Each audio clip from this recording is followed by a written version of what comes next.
आणि जालन्यामध्ये मुख्यमंत्री देवेंद्र फडणवीस यांची सभा पार पडली। 70 वर्ष शहरातील जनतेचे हाल झाले असं फडणवीसांनी म्हटलं। शहरांच्या विकासासाठी मोदींनी योजना सुरू केल्या। आवास योजनेतून पक्की घरं दिली जाणार आहेत। जालन्यामधल्या पिण्याच्या पाण्याचा प्रश्न सोडवला जाणार आहे आणि महायुतीनं सौर ऊर्जा प्रकल्पाला 100 कोटी रुपये दिलेत असं देवेंद्र फडणवीस यांनी जालन्यामधल्या सभेत म्हटलं।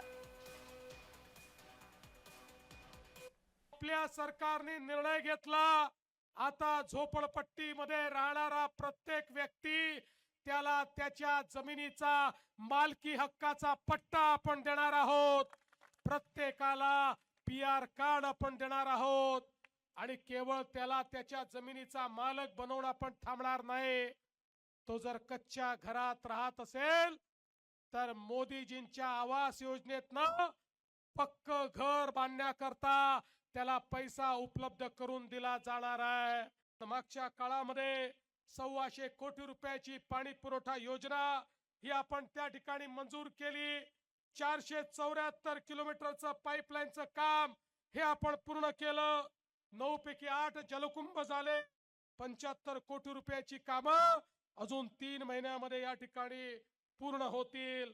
आणि मी तुम्हाला सांगतो, येत्या काळामध्ये जालना शहराचा पिण्याचा पाण्याचा प्रश्न हा पूर्णपणे त्या ठिकाणी आम्ही संपवू, आमचं स्वप्न आहे।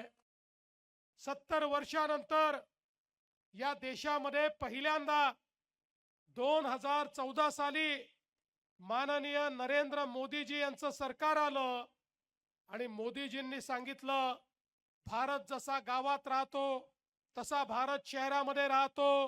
गावांचा विकास करावा लागेल, शहरांचाही विकास करावा लागेल। शहरामध्ये येणारा गरीब, शहरातला मध्यमवर्गीय अन्न वस्त्र निवाऱ्याकरता, शिक्षण आरोग्य रोजगाराकरता, मनोरंजनाकरता लोक हे शहरामध्ये आलेले आहेत, त्यांच्याही व्यवस्था कराव्या लागतील। मोदीजींनी सांगितलं